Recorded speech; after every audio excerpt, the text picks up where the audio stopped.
Servus, Glück auf und herzlich willkommen zur weiteren FC Bayern Talk. Ja Leute, diesmal zum 30. Bundesligaspieltag in Bielefeld, 13:0 gewonnen. Ich denke, hochverdient gewonnen, aber ja, ein richtig gutes Spiel haben wir jetzt nicht wirklich gesehen. So die ersten 20, 25 Minuten waren sehr gut von unserer Seite.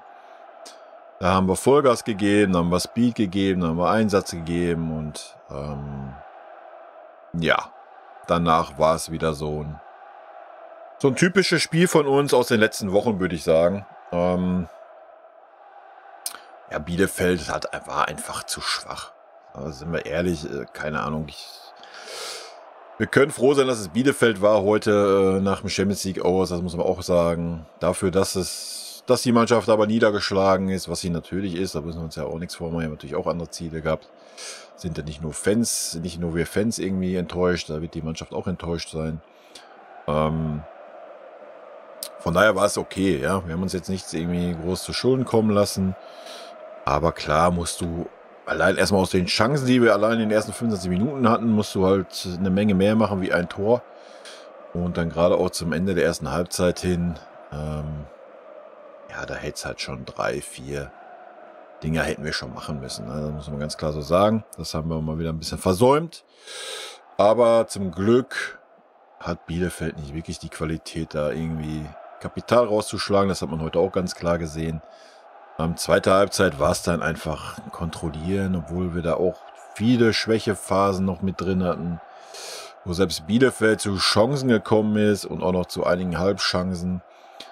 Also das war nicht wieder alles Gold, was glänzt, aber wie gesagt, nach so einem Champions League aus muss man dann einfach auch mal zufrieden sein. Das Ergebnis stimmt natürlich mit 3:0, alles gut. Habe ich sogar getippt, 3:0. Wer hätte es gedacht?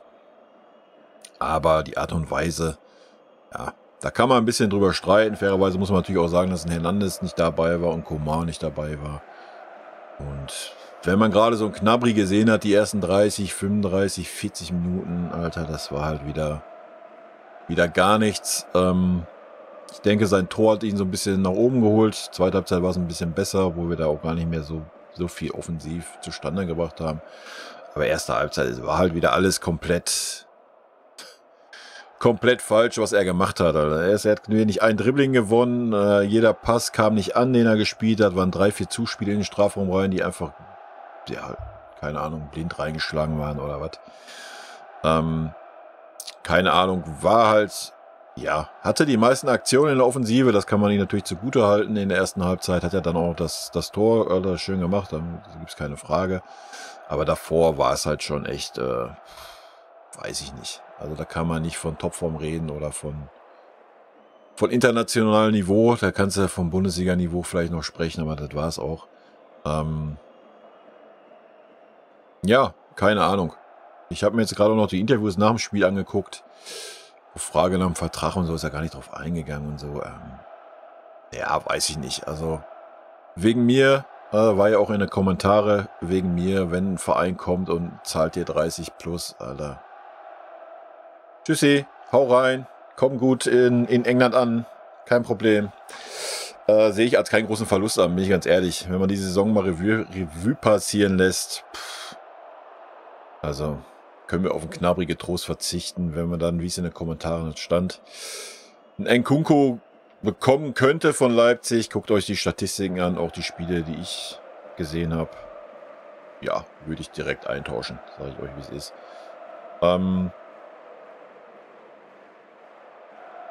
Ja, ist natürlich immer schwierig, klar, ist knapp jetzt schon so ein paar Jährchen bei uns und so weiter.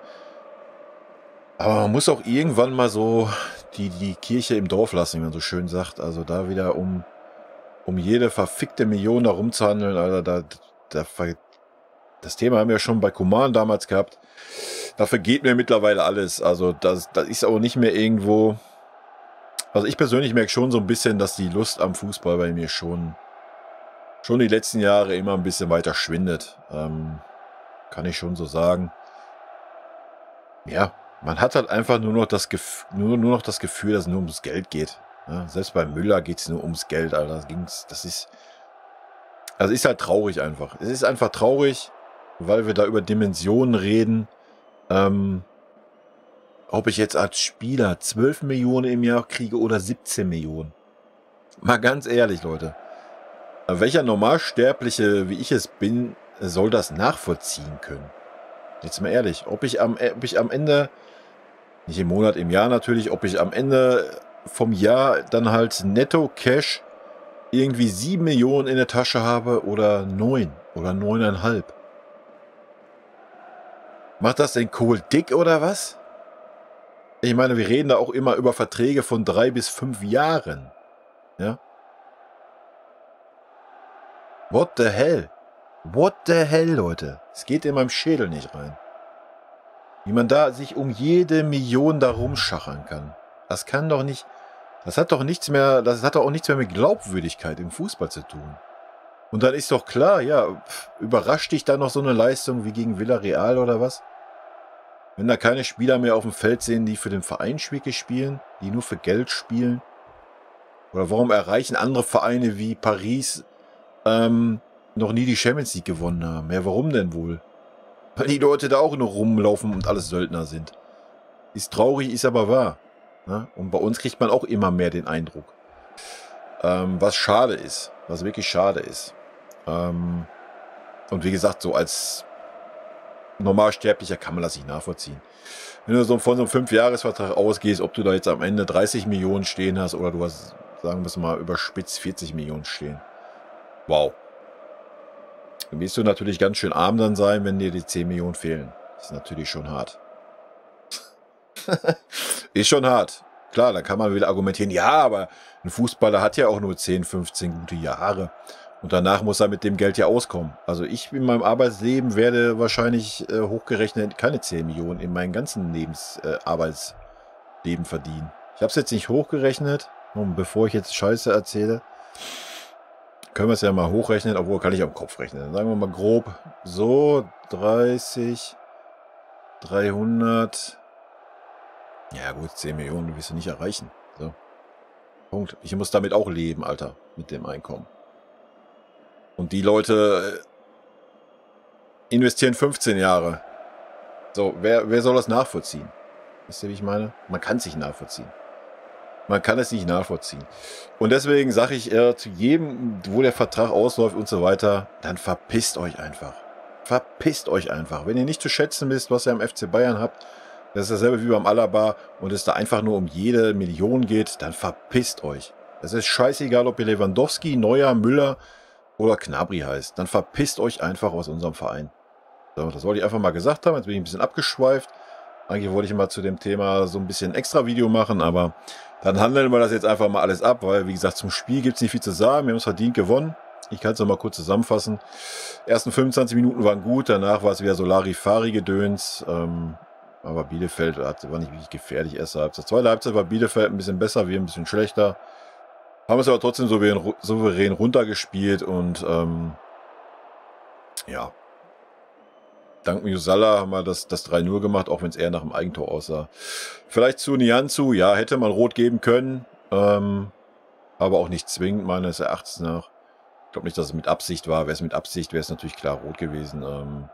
Ansonsten diese beiden Elfmeterszenen da, also da habe ich auch keinen Elfmeter gesehen. Wenn, dann kann man über die Pavard-Sache streiten, wenn er dann wirklich berührt hat, dann kann man da klar Elfmeter geben. Vorher die Sache mit Upa, ist für mich kein Elfmeter, es ist angelegter Arm, geht im Zweikampf rein und ja, das ist halt Fußball. Ja, ansonsten, wir können ja mal einen Blick auf die Statistiken schmeißen, ruhig. Ja. Ja, nochmal hier einen Tacken größer ziehen. Ballbesitz 75%, ja, sagt halt alles aus. Fouls 11, Zweikämpfe 51, ist sogar relativ wenig. Schüsse aufs Tor 8-3, Schüsse insgesamt 8-22, Ecken 5-4, angekommene Pässe 142. Alter, so wenig habe ich, glaube ich, noch nie gesehen auf der gegnerischen Seite. Zu 619, Flanken 8-14. Schüsse insgesamt, ja, dass hier Musiala mit 3 steht, der nur ein paar Minuten auf dem Feld war, sagt schon alles über seine Leistung aus. Goretzka 2, Gnabry 1, Torschuss, Vorlagen, Kimmich, Anne-Levi 1, gewonnene Zweikämpfe, Davis 11, Upa 6, Gnabry 6 und Ballkontakte 127 Kimmich, 122 Pavard, 97 Upa. Joa, Das will ich mal dazu sagen. Schön, verkehrte Bild. Können wir mal einmal die Jungs durchgehen. Also wie gesagt, ich will ja jetzt gar nichts irgendwie überbewerten oder sonst was. Neuer würde ich heute ja eine 3 geben, hat nicht wirklich was zu tun gehabt. Oder er hat 2-1, die 2 Schüsse hat er gut entschärft, ja. Aber da muss ein Neuer auch, da müssen wir uns jetzt auch nichts vormachen. Upa würde ich auch eine 3 geben. Hatte wieder so gefühlt, war er wieder ein bisschen unsicherer wie im letzten Spiel. Hat es aber ganz gut gemacht. Hat aber 1, 2 kritische Zweikämpfe gehabt, wo er dann zum Ende hin das Ding noch rumgerissen hat. Pavard würde ich auch eine 3 geben. War nicht so auffällig heute, wie es so die letzten Spiele war. Nianzou war so der Schwächste heute, war ein bisschen unsicher, auch in diesem Zweikampf. Auch davor hat er schon 1, 2 Zweikämpfe gehabt, die nicht so glücklich waren, sag ich mal. Ansonsten aber ein paar sehr, sehr gute Bälle im Spielaufbau gehabt, aber Upa hat auch 1, 2 gute gehabt heute. Das war okay. Würde ich mal bei einer 4 einwerfen. Kimmich will ich heute eine 2 geben, wobei man natürlich sagen muss, warum war der Kimmich heute so gut? Weil Kimmich einfach Platz hatte.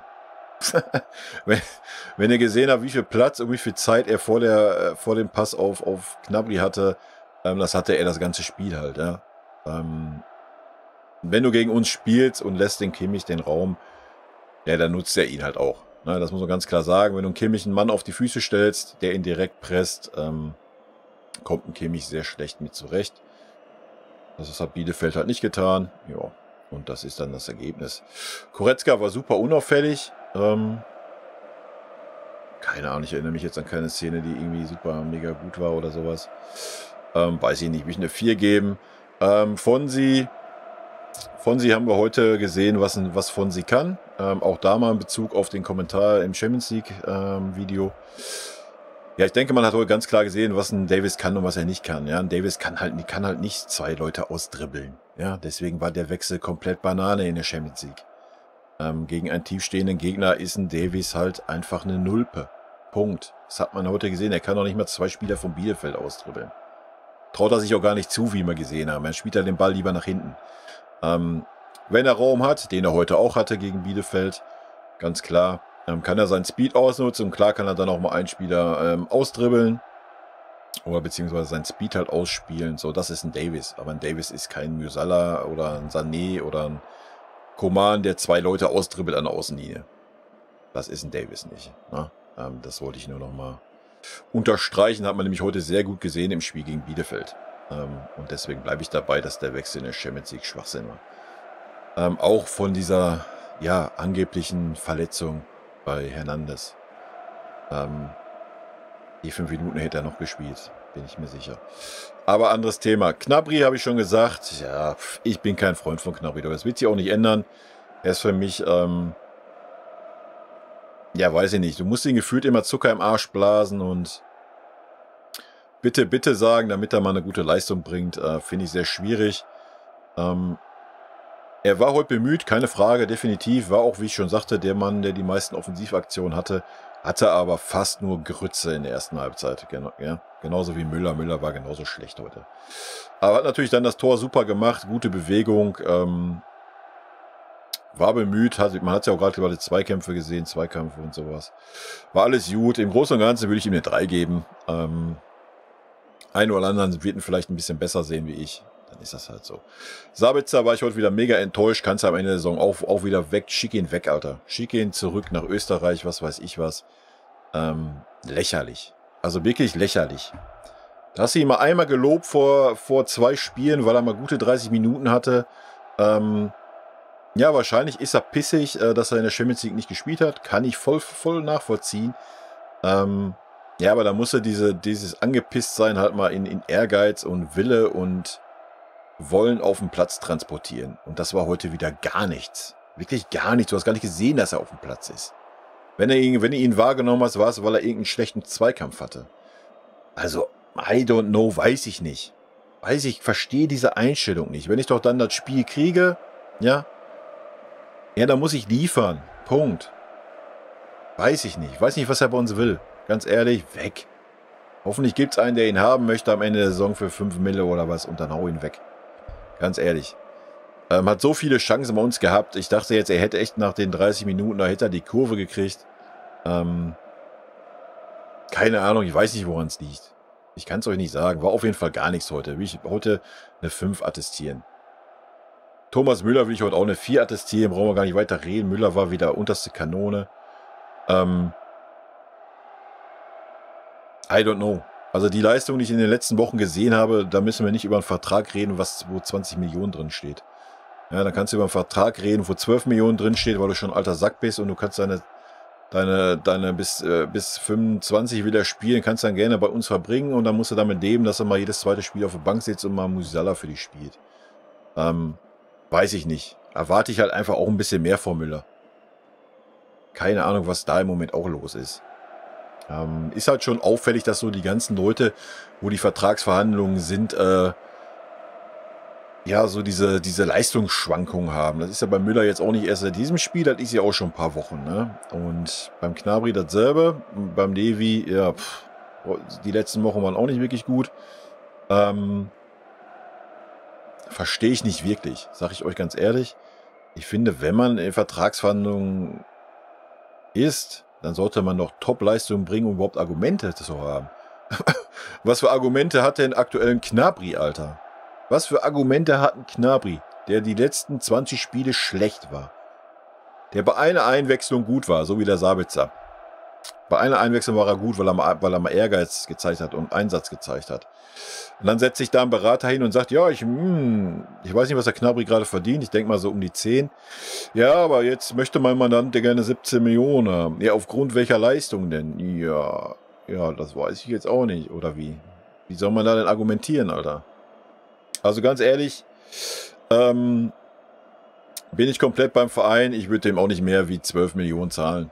Sag ich euch, wie es ist. Soll er erstmal 2 Jahre konstante Leistung bringen, dann kannst du auch darüber reden, dass du mehr Geld bekommst. Ansonsten geh halt nach England, zieh dir da 17, 18, 19 Millionen rein und dann ist doch gut. Sind wir dich los, dann ist doch alles schick. Aber dasselbe bei Müller. Was ist denn los mit Müller? Ja, er möchte bei uns einen Rentenvertrag haben. Ja, wenn man doch aber so ein super Bayern-Urgestein ist, aus der eigenen Jugend und so weiter, dann kann es ja wohl auch nicht so schwer sein, um mal zum Verein hinzugehen und sagen, jo, ich bin jetzt nicht mehr der Jüngste, ich würde aber gerne noch 2 Jahre hier spielen wollen, würde gerne meine Karriere beenden wollen. Gib mir doch einfach 15 Millionen, dann bin ich doch zufrieden oder was weiß ich was. So, ich verstehe das nicht. Ich verstehe nicht, warum man jeden verfickten letzten Euro aus dem Verein pressen muss, Alter. Kriege ich einen Kackreiz bei, einen richtigen. Levi war heute auch schlecht. Er hat 2 riesen Chancen gehabt in den ersten 15 Minuten, hat er keinen von gemacht. Ja, keine Ahnung. Bei ihm, wie bei der ganzen Mannschaft, wird wahrscheinlich die Situation um den Vertrag belasten. Ich weiß es nicht, Leute. Ich weiß auch nicht, warum der Levi heute nicht mehr in der Mitte gespielt hat nach den ersten 15 Minuten. Hat da gesagt, so, nee, ich schieße heute eh kein Tor, ich gehe mal besser auf den Flügel oder lass mich ins Mittelfeld fallen. Habe ich auch nicht verstanden. Er ist unser Strafraumstürmer und ist überall rumgetingelt auf dem Platz, nur nicht im Strafraum. Und das 70 Minuten lang. I don't know. Ich weiß nicht, ob das von ihm kam, ob es vom Trainer kam. Ich weiß es nicht. Sehr komisch. Levi, ja, keine Ahnung. Ich bin mittlerweile so weit zu sagen, ja, knall doch den Umbruch jetzt durch, Leute. Was haben wir zu verlieren? Ganz ehrlich. Müller weg, Levi weg, Gnabry weg. Neuer will ich verlängern, ist ein guter Torwart. Torwart kann eh länger spielen. So, aber wir zögern den Umbruch jetzt irgendwie schon seit 2 Jahren heraus. Ja, vielleicht ist jetzt die Saison, wo man es durchziehen muss. Punkt. Fertig. Klar wirst du keinen Stürmer kriegen, der das Format vom Lewandowski hat. Die nächsten Jahre. Natürlich nicht. Aber ganz ehrlich, um bis ins Viertelfinale der Champions League zu kommen, in der zweiten Runde Pokal rauszufliegen und um vielleicht deutscher Meister zu werden, ja, da kannst du jeden anderen Stürmer dahinstellen. Also wir haben genug Spieler in der Mannschaft, die Tore schießen können.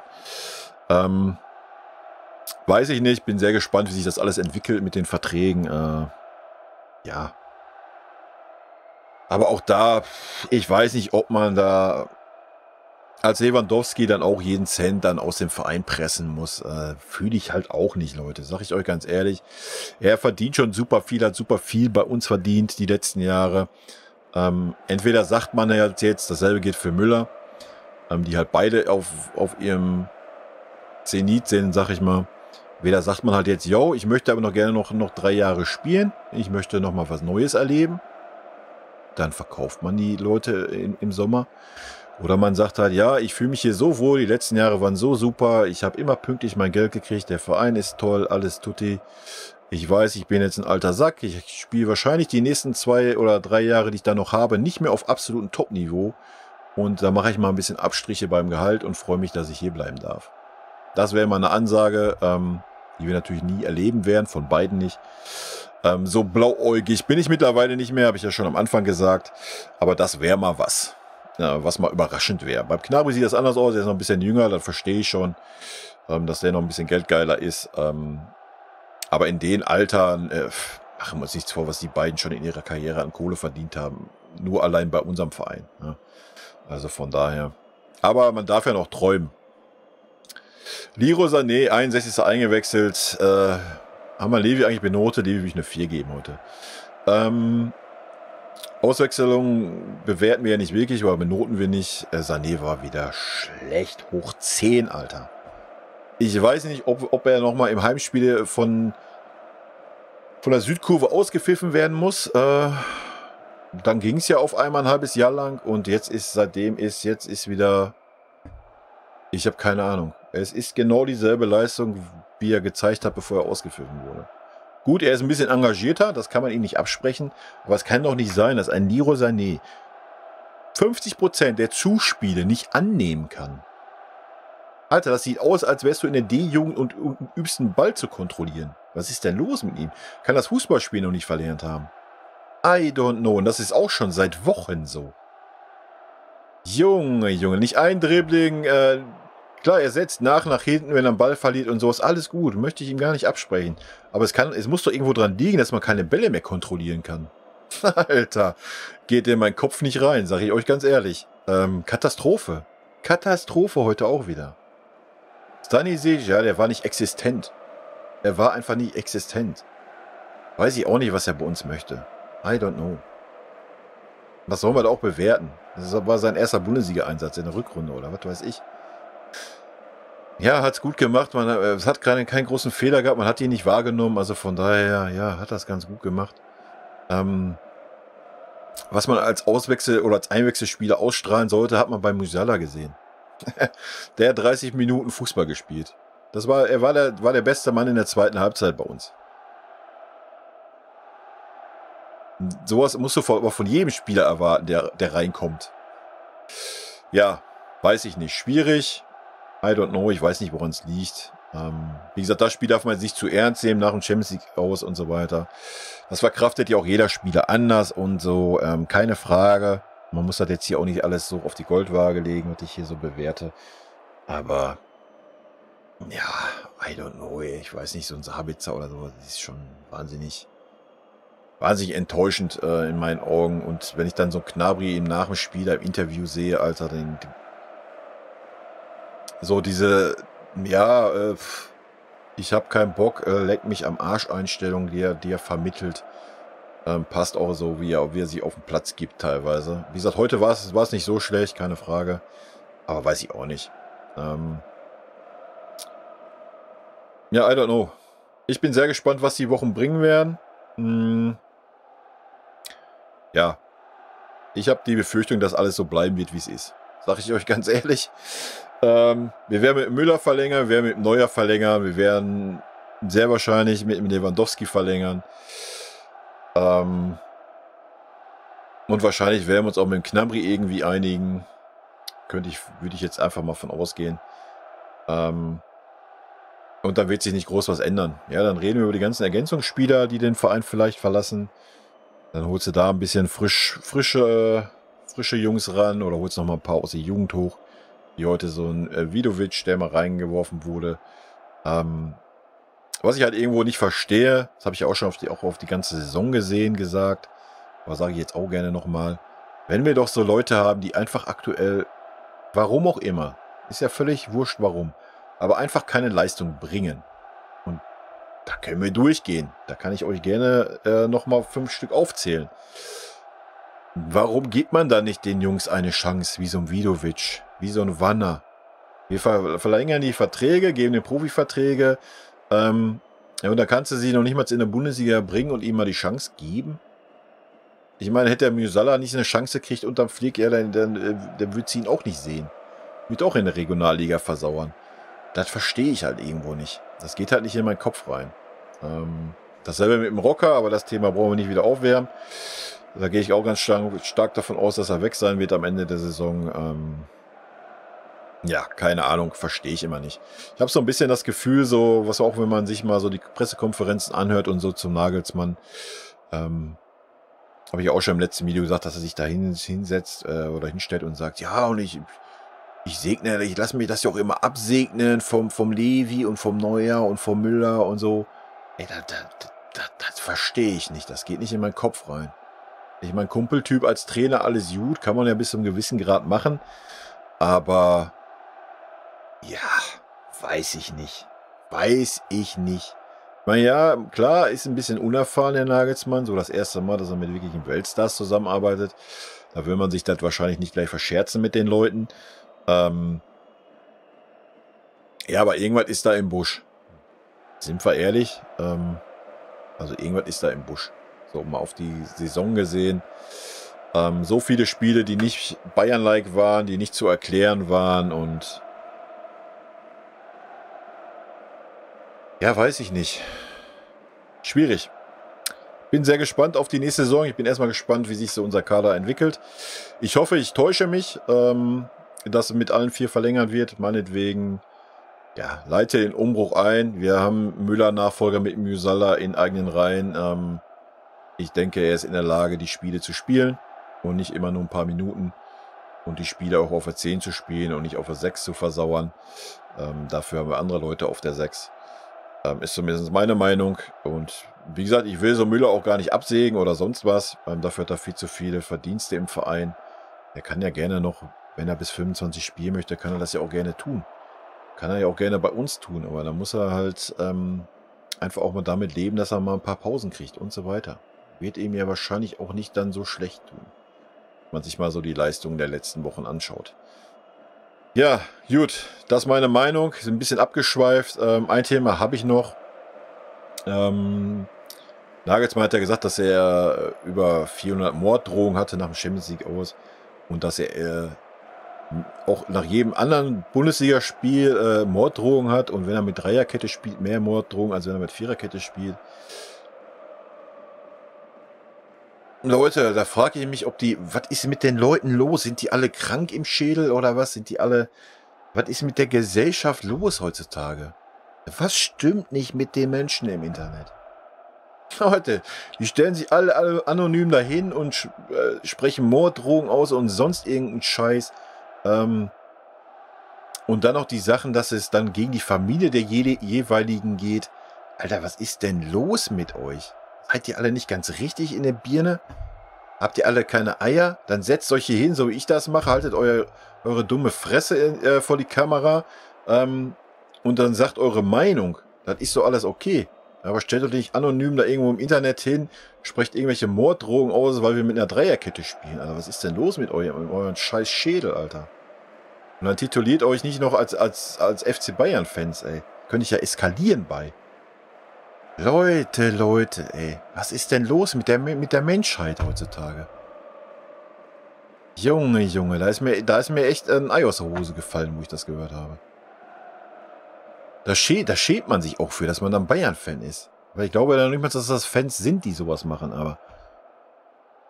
Leute. Das ist ein Trauerspiel. Das war schon beim Brazzo so ein Trauerspiel. Man kann über den Brazzo denken, was man will. Alles gut, jeden seine Meinung. Dass er im Moment nicht liefert, brauchen wir nicht drüber unterhalten. Aber irgendwo ist es auch mal gut. Ja? Wir reden ja immer noch über Fußball. Und nicht über einen Krieg in der Ukraine, wo Menschen sterben oder sowas. Das sollte man sich mal vor Augen führen und mal ein bisschen das Gehirn einschalten vielleicht. Gut, das sind meine Schlussworte. Rot-weiße Grüße gehen raus, bleibt gesund, Leute. Wir hören uns nächstes Wochenende zum Spiel gegen Dortmund. Keine Ahnung, sollten wir die Dortmunder aus dem Stadion schießen und unsere Meisterschaft feiern. Ist es vielleicht noch ein versöhnlicher Abschluss diese Saison? Ich erwarte das persönlich nicht.